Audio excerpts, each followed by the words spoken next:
The year is 2050. The living standard for most of humanity reached an all-time high. Poverty is non-existent, hunger is unheard of, and every pleasure you can think of is available at the speed of generating a new thought. You wake up to the beautiful song of birds chirping, a song that only you can hear, created solely inside your head by the chip that got implemented in your brain some years ago. Music, news, podcast, you name it, available 24/7 and changeable whenever you like, just by stating it mentally as a new thought. Breakfast already awaits you next to your bed, made by the cool new robot you just got. You are still in shock on how human-like this new model is, always perfect hair and beautiful skin, and willing to do anything you demand from it.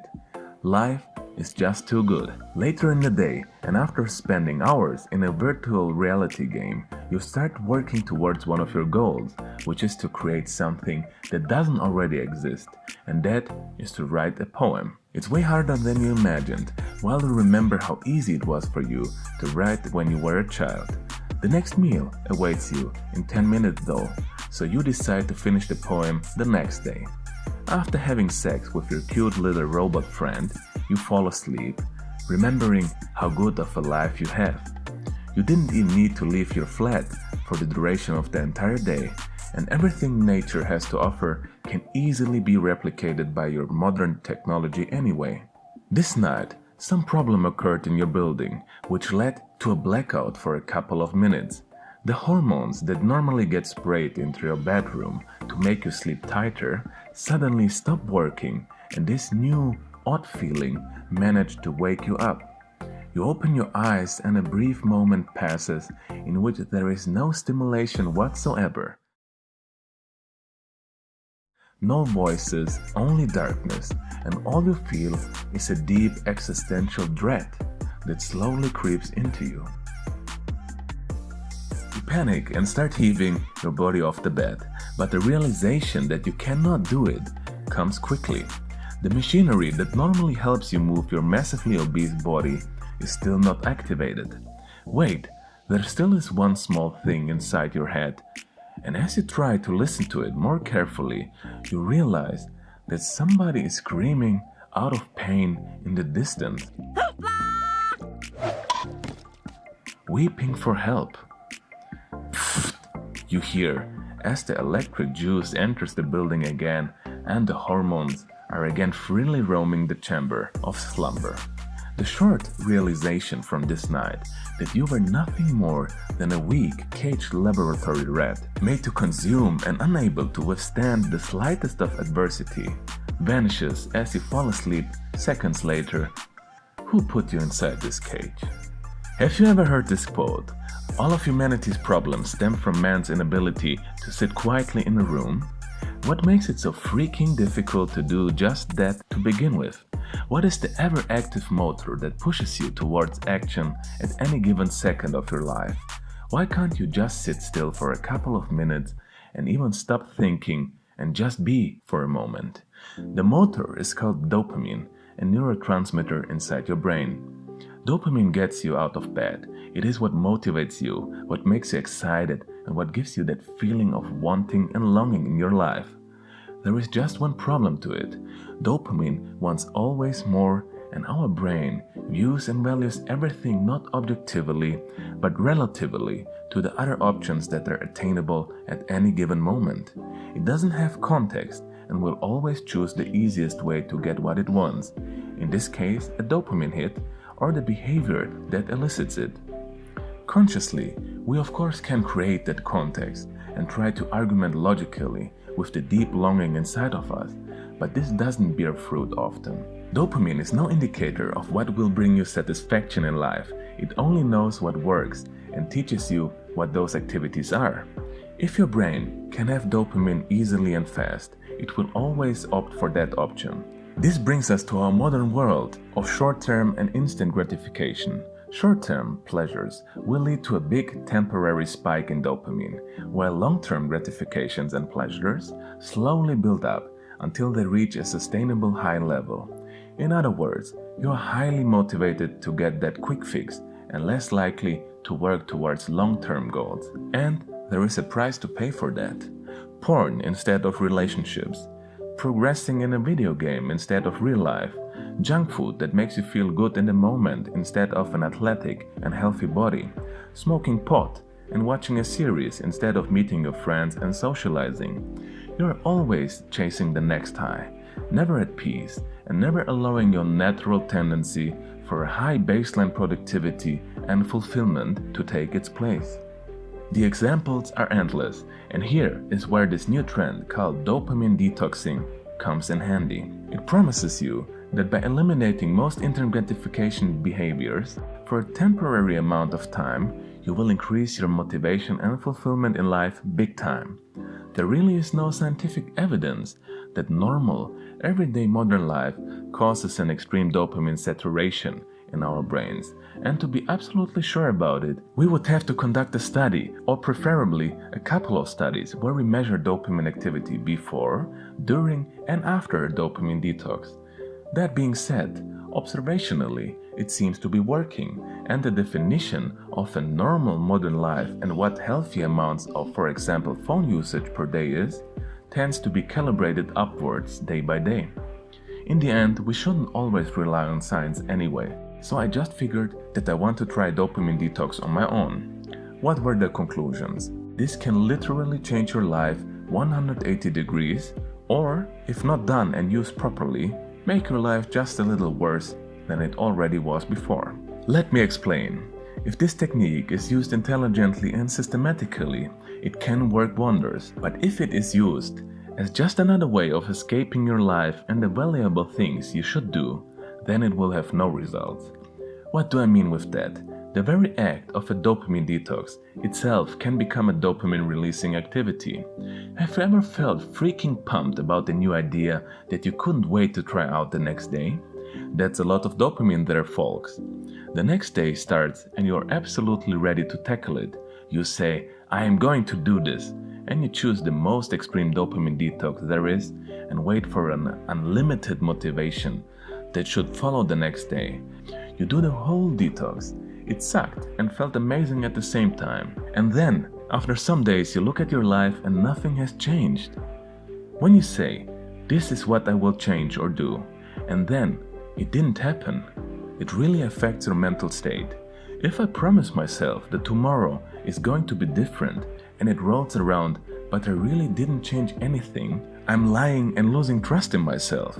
When you lose trust in yourself, you lose respect towards yourself. You are sending a message to your subconscious that not even you yourself are worth holding your words and promises of change.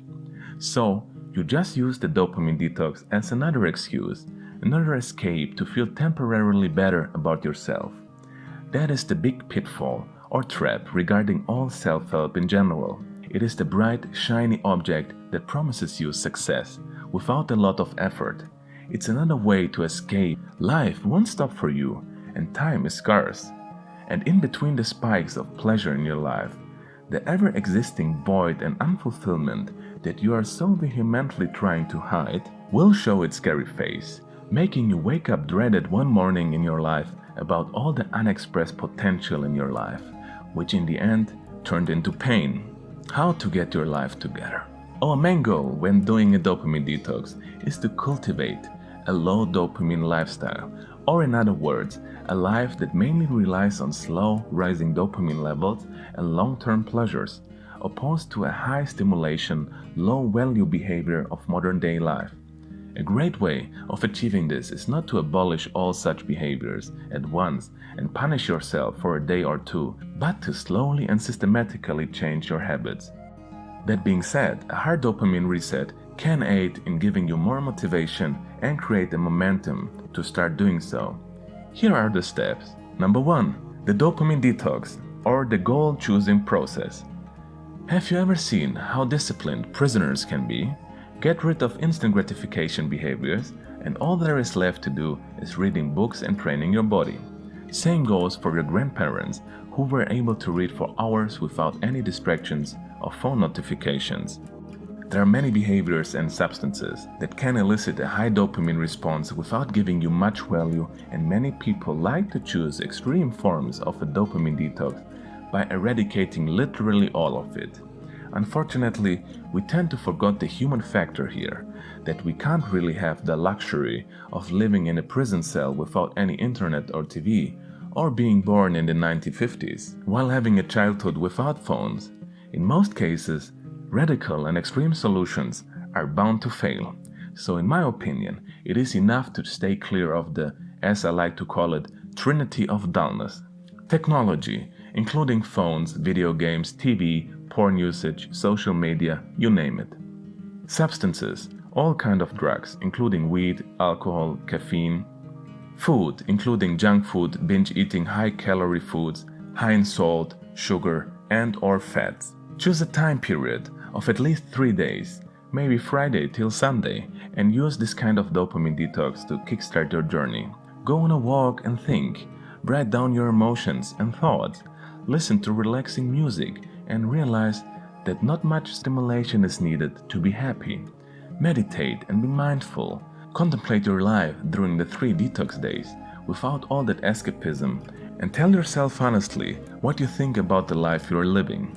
It probably sucks big time. Let it suck for a while, stay at course and give it a few days. Be patient. Enjoy the discomfort, and while doing so, decide on one of the behaviors or substances of the detox that you would like to change forever, and that would lead to the greatest improvement in your life if eradicated. Did you choose it? Good.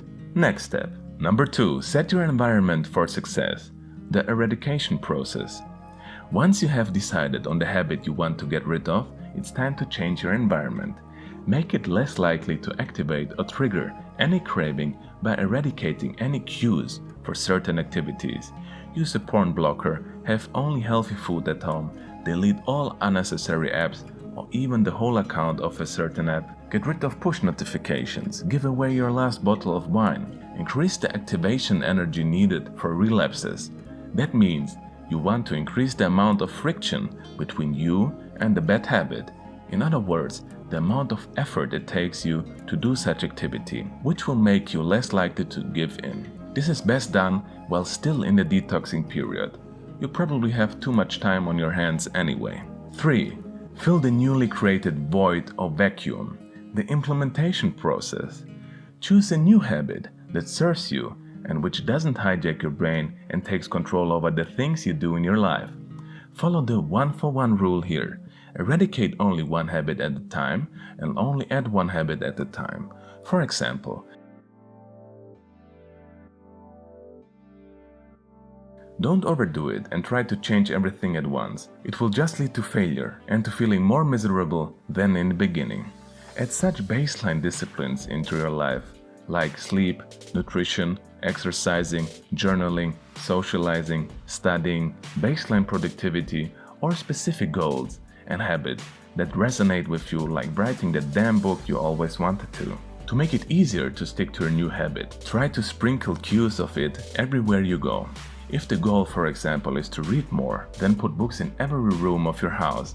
Download ebooks on your phone and put the app in the middle of the main screen. Make it visible and easily accessible to you. Number 4. Rinse and repeat. Keep at it. Hold the steering wheel tight. Let the days pass for at least 2 months, and you will realize that it was easier than you imagined. Periodically, especially if feeling low motivation, use another 3-day detox period to give you time to set your priorities straight again.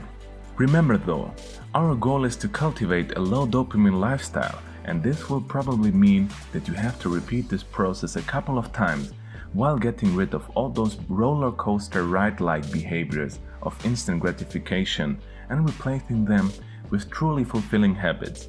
If you start today, that means that in exactly 1 year from now, you will have implemented 6 awesome new habits while not wasting time on 6 other not so awesome ones. And this is how self-elicited deprivation of instant gratification can change your life. 2 more things. Firstly, as a general rule of life, try to spend more time in non-doingness. This is an old Taoist concept. He who does the least really starts to control the most. Learn to just be, to just sit and do nothing for a while. Cultivate mindfulness and start meditation. If you have half an hour between courses, try to just sit somewhere and do nothing. I know this sounds awkward, but I promise you, your quality of life will just go through the roof. Spend more time in silence, and when you do something, do one thing at a time. This actually could be one of your replacement habits for one of the detox cycles, meditation and non-doingness. Secondly, to say goodbye forever to some of the behaviors is sometimes needed, but not always the best way. If you truly love video gaming, for example, and you never had a severe addiction with it, reintroduce it into your life and use it as a reward after your work of the day is done. Consciousness is the key here. If you want to use your phone or something else, set aside the time of the day where you mindfully use it for whatever you have planned it for. You can do things like watching TV or playing video games sparingly, but the more you do it, the less motivation you will have for the things you truly love and that will make you fulfilled. It will start angling your brain to the way of least resistance again, so be cautious. Here is the thing about dopamine detoxes. As soon as you fall back into those ways where you start overloading your brain again, you are going to end up right back where you were before. This is not about a quick fix. This is about long-term success and fulfillment. But the more habits you replace and the more time passes, the harder it will be for you to fall into old bad habits and the lifestyle again. The cumulative effect and momentum you now have won't allow it. I like this quote. The excitement of your day can be measured by how much phone battery you have left at the end of the day. Peace!